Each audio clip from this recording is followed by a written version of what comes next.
All right, so what is a fee has probably been the past few years, that's the big cultural shift. I was up the House Committee the other day talking about the House Bill 80, but this is something we kind of emphasized, was it, and some folks up there says, okay, let us take this all in, let's no more rules, no more changes, let's get what is on the plate, off the plate before we start making changes. And I believe that, because there has been somewhat of a cultural shift. And this is what Chair Husband somewhat talked about in the introduction, as we started looking at what needed to happen, what was being said in the injunction over 30 years ago. But we have incorporated that into our administrative rules and also in our code.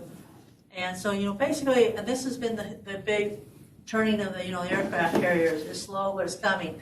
Is that anything of monetary value that we're asking of the students is a fee.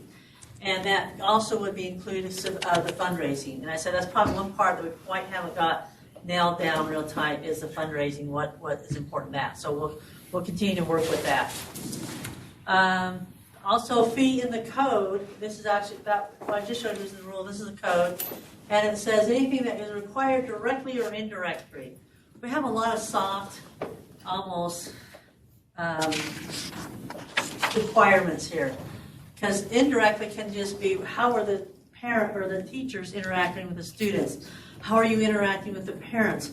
Where it can't be setting up. It's more of a governance of the culture of the school rather than you can pinpoint to a written rule or law, which we do.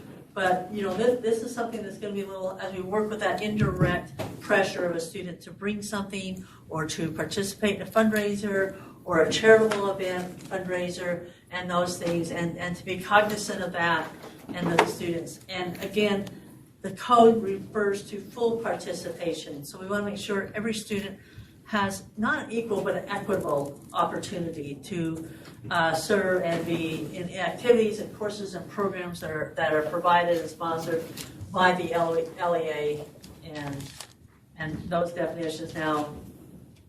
We'll talk more about that later in the program.